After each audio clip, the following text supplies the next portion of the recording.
this is Sonam here. Today I am going to explain how to iterate the data frame values column wise. Okay, अगर आपको vertically data को iterate करना है data frame के values को, तो आपको कौन सा function use करना है और उसके जो various example है वो सारी चीज़ें मैं आपको यहाँ पे अपने इस वीडियो में explain करने जा रही हूँ। सबसे पहले हम देखते हैं कि using pandas dot iterate items function, ठीक है ना। अगर आपको data frames के values को vertical subsets को iterate करना है तो आपको क्या करना होगा, यहाँ पे iterate items जो function है data frame का उसे आपको यूज़ करना होगा यहाँ पे looping के लिए। तो unlike the iterate rows, iterate items brings you a vertical subset. Okay, vertical subsets को ये ब्रिंग करता है from the data frame in the form of a column index and the series object containing the values of all the rows, ठीक है ना। Column के अंदर उस पर्टिकुलर कॉलम वर्टिकल कॉलम की जितने भी रोज़ की वैल्यू हो उसे ऐसा सीरीज ऑब्जेक्ट वो कंटेन करके कॉलम इंडेक्स को वो रिप्रेजेंट करता है, ठीक है। तो उसके लिए हमें यहाँ पे इटरेट आइटम्स नाम के फंक्शन को यूज़ करना है। तो हम यहाँ पे एग्जांपल देखते हैं, using iterate items to extract the data from the data frame column wise, ठीक है। कॉलम वाइज डेटा को एक्सट्रैक्ट करने के लिए बोला है, इसलिए हम इटरेट आइटम्स फंक्शन को यहाँ पे यूज़ करेंगे। नाउ हम सबसे पहले यहाँ पे हमने जो हमारा प्रीवियस एग्जांपल था, एग्जांपल नंबर 1, 2 में वही सेम हम यहाँ पे डिक्शनरी को यूज़ करके उसे डेटा फ्रेम में कन्वर्ट करवा रहे हैं डी आई सेल्स को, और उसे DF1 नाम के डेटा फ्रेम में हमने स्टोर करवाया। अब इस डेटा फ्रेम को हमें वर्टिकली हम कहें तो कॉलम वाइज इटरेट करवाना है, इसलिए हमने इटरेट आइटम्स फंक्शन को यहाँ पे फोर लूप में कॉल करवाया है, ठीक है। फोर लूप में आपको सबसे पहले फोर फंक्शन को स्टार्ट करना है, फोर लूपिंग को स्टार्ट करना है। देन यहाँ पे आपको वर्टिकली इटरेटिंग करवाना है, इसलिए कॉल और कॉल सीरीज़ यानी कॉलम इंडेक्स और कॉलम की जो सीरीज़ ऑब्जेक्ट है रो ऑल द रो डेटा के, ठीक है ना, ऑल द रोज के,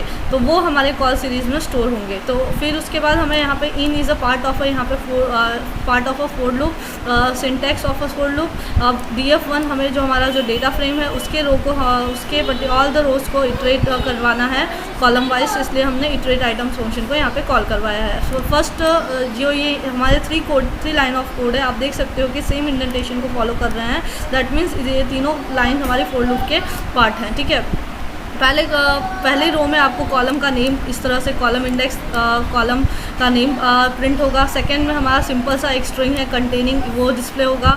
सेकंड हमारा जो थर्ड हमारा जो लूपिंग का हमारा कोड है वो कॉल सीरीज़ मीन्स व्हाट, हमारे जो पर्टिकुलर कॉलम के जितने भी रोज़ हैं Q1, Q2, Q3, Q4, इस तरह से उसकी सारी वैल्यू आपको यहाँ पे वर्टिकली शो हो जाएंगी, ठीक है। और साथ में वो उसके कॉलम का नेम और उसकी डेटा टाइप क्या है उस पर्टिकुलर की, वो भी वहाँ पे वो साथ में डिस्प्ले होगी, ठीक है। नाउ इसी तरह से हमारा जो सेकंड रो है कॉलम है वो ईयर 2 है, उसके अंदर जितने भी नंबर ऑफ रोज़ हैं उसकी वैल्यूज़ को वो डिस्प्ले कर रहा है। थर्ड टाइम रो का इटरेट होगा हमारा फोर लूप, तो यहाँ पे ईयर 3 नाम का जो हमारा लास्ट हमारा कॉलम नेम है वो डिस्प्ले हुआ, और उसके बाद यहाँ पे हमारी जो वैल्यूज़ है वो हमारी यहाँ पे प्रिंट हो रही है Q1, Q2, Q3 and Q4, ठीक है ना। तो इस तरह से हम कॉलम वाइज डेटा को कॉल और कॉल सीरीज़ वैल्यू को आर्ग्यूमेंट को पास करके फोर लूप के अंदर और इटरेट आइटम्स नाम के फंक्शन के थ्रू हम यहाँ पे अपने डेटा फ्रेम के कॉलम्स को एक्सेस करवा सकते हैं,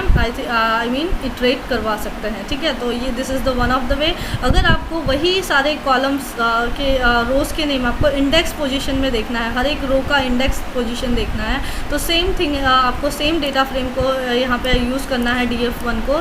सेम एग्जांपल है, यहाँ पे आपको कॉल सीरीज़ आर्ग्यूमेंट पास करना है फोर लूप में। देन DF1 इटरेट आइटम्स आपको कॉलम वाइज करवाना है, इसलिए कॉल हमने पास किया कंटेनिंग और कॉल सीरीज़ डाला, ठीक है। यहाँ पे एक चीज़ यहाँ पे सेम एग्जांपल यहाँ पे आ गई है, यहाँ पे आपको जो पोजीशन है इंडेक्स वाइज यहाँ पे नहीं लिखी है, तो आपको क्या करना है, यहाँ पे अनदर फोर लूप यहाँ पे करना है। फोर सेम एग्जांपल यहाँ पे प्रिंट हो गया, आई थिंक सो यहाँ पे प्रिंटिंग मिस्टेक है टेक्स्ट बुक्स में। आपको यहाँ पे अलग से एक फोर लूप चलाना है, four well in a call series इस तरह से लेना है। फिर उसके बाद आपको वहाँ पे add i is equal to 1 रख लेना है, i और i फिर पोजीशन, फिर उसके बाद आपको वेल लिखना है। जैसे कि हमारा ये प्रीवियस हमारा जो सेकंड एग्जांपल है, यही सेम थिंग, यही सेम कोडिंग को आपको यहाँ पे इस कोडिंग को वहाँ पे एक्सट्रैक्ट कर लेना है। जस्ट यहाँ पे आपको क्या लिखना है, कॉल सीरीज़ लिखना है, और यहाँ पे आपको सेम वेल लिखोगे तो चलेगा, और i is equal to i+1 करोगे तो यहाँ पे आपको जो 0, 1, 2, 3 कॉलम के नेम दिख रहे हैं, तो Q1, Q2, Q3 की जगह से 0, 1, 2, 3, 4 इस तरह तरह से आपको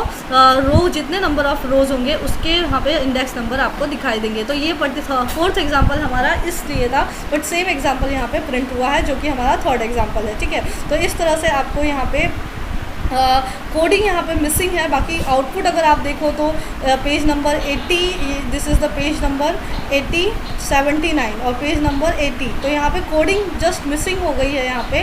तो आपको वो कोड को यहाँ पे इस तरह से लिखना है खुद, और इस तरह से उसका आउटपुट चेक करना है कि आपको रो 1, रो 0, रो 2 और रो 3 इस तरह से आपको आउटपुट में दिखना चाहिए। यानी उसका पोजीशन आपको नेस्टेड फॉर लूप चलाना है, जैसे कि एग्जाम्पल नंबर 2 में हमने देखा। ठीक है ना, तो इस तरह से आपको हर एक रो का पोजीशन, इंडेक्स पोजीशन भी आपको देखने को मिलेगा, ना कि उसके रो लेबल आपको नहीं देखने हैं तो आप उसके इंडेक्स को भी देख सकते हो और नेस्टेड फॉर लूप चला के।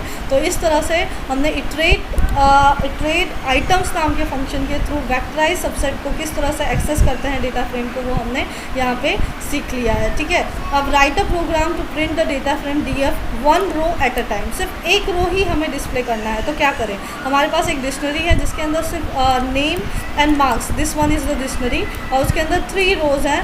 यहाँ पे roll number 1, roll number 2, roll number 3 हमारे रो इंडेक्स है, और 70, 90, 90, 80, 95, 80 हमारे मार्क्स का वैल्यू है, और राम यहाँ पे राम, पैम एंड सैम, इस तरह से हमारा नेम का ये डेटा वैल्यूज़ है। ठीक है, तो एक बार में एक ही रो की वैल्यू यहाँ पे डिस्प्ले हो तो वो हम कैसे करवा सकते हैं। तो उसके लिए आपको क्या करना है, यहाँ पे एक पहले तो आप डेटा फ्रेम में इस पर्टिकुलर डिक्शनरी को आप कन्वर्ट करवाओ। उसका रो इंडेक्स हमने यहाँ पे कुछ नहीं दिया है, तो यहाँ पे हमने roll number 1, roll number 2, roll number 3 हमने यहाँ पे उसको ऑप्शनल जो आर्ग्यूमेंट है वो हमने यहाँ पे खुद से मॉडिफाई करके यहाँ पे लिखा है। देन आफ्टर सिर्फ सिंगल रो को एट अ टाइम एक्सेस करना है, तो फॉर I and J हमने 2 वैल्यू यहाँ पास की।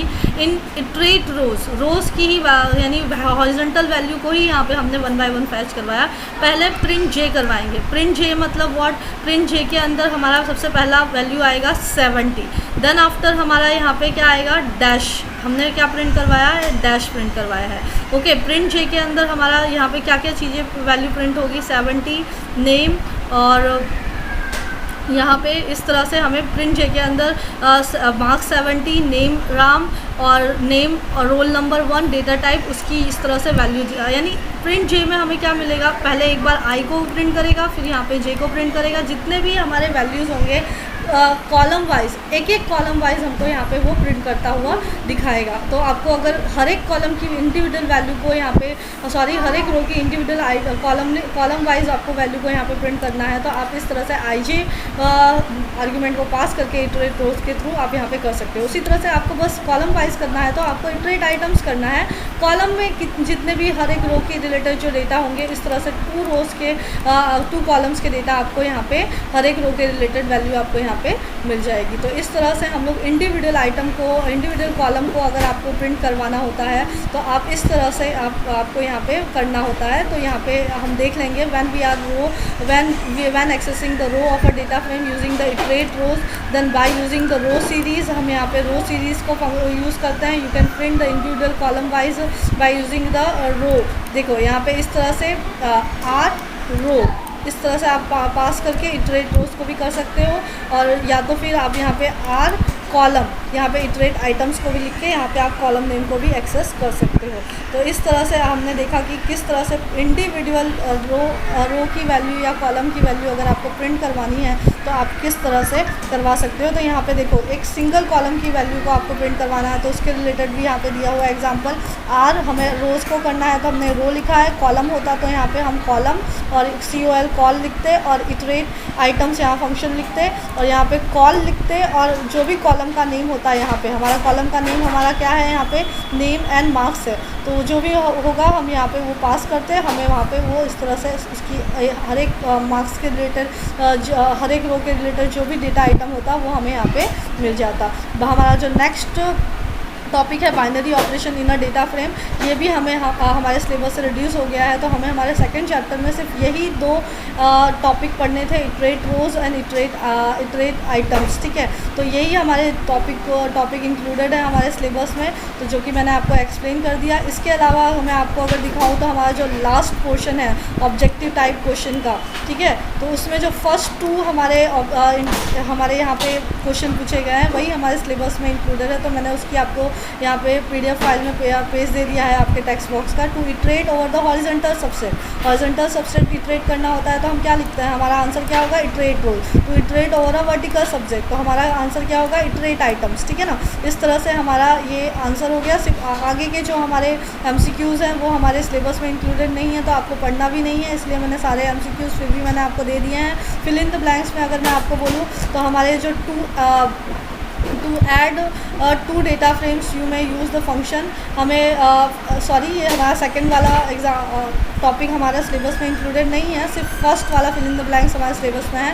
Dash and dash function help you to iterate over the data frame, तो इटरेट रोज और इटरेट आइटम्स हमारा जस्ट 1 ही हमें यहाँ पे पढ़ना है। और ट्रू फॉल्स में अगर मैं बात करूँ तो हमारा फर्स्ट एंड सेकंड जो ट्रू फॉल्स है हमें वही यहाँ पे पढ़ना है। तो iterate item iterates over the rows, no it is a false. Iterate items iterate over the column, yes, तो इट इज़ अ ट्रू। तो यही हमें true false fill in the blanks और MCQ में आपके टेक्स्ट बुक के कौन से क्वेश्चन आपको पढ़ना है वो भी मैंने आपको बता दिया। हमारे सॉल्व प्रॉब्लम्स में भी जो हमारा फर्स्ट 2 क्वेश्चन है वही हमारे सिलेबस में इंक्लूडेड है, तो यही 2 चीज़ें आपको पढ़नी है, वो भी मैंने आपको इस PDF फाइल में दे दी है, ठीक है। नेक्स्ट हमारे वेरी शॉर्ट असाइनमेंट का जो क्वेश्चन आंसर है उसके अंदर से भी हमारे जो फर्स्ट 2 क्वेश्चंस है वही आपको यहाँ पे पढ़ना है। तो फंक्शन का नेम हॉरिजॉन्टली करना है तो इटरेट रोज, और वर्टिकली करना है तो इटरेट आइटम, तो ये हमारा आंसर है फर्स्ट 2 क्वेश्चन का। तो इस पर्टिकुलर चैप्टर के रिलेटेड आपको जितने भी क्वेश्चन पढ़ने थे जो कि असाइनमेंट में भी है और हमारे MCQ और ट्रू फॉल्स और फिल इन द ब्लैंक्स में, वो भी मैंने यहाँ पे आपको इस वीडियो में डिस्कस कर लिया है। अगर मेरा वीडियो आपको पसंद आया है तो please do like my video and subscribe my channel. Thank you for watching. Have a nice day, students.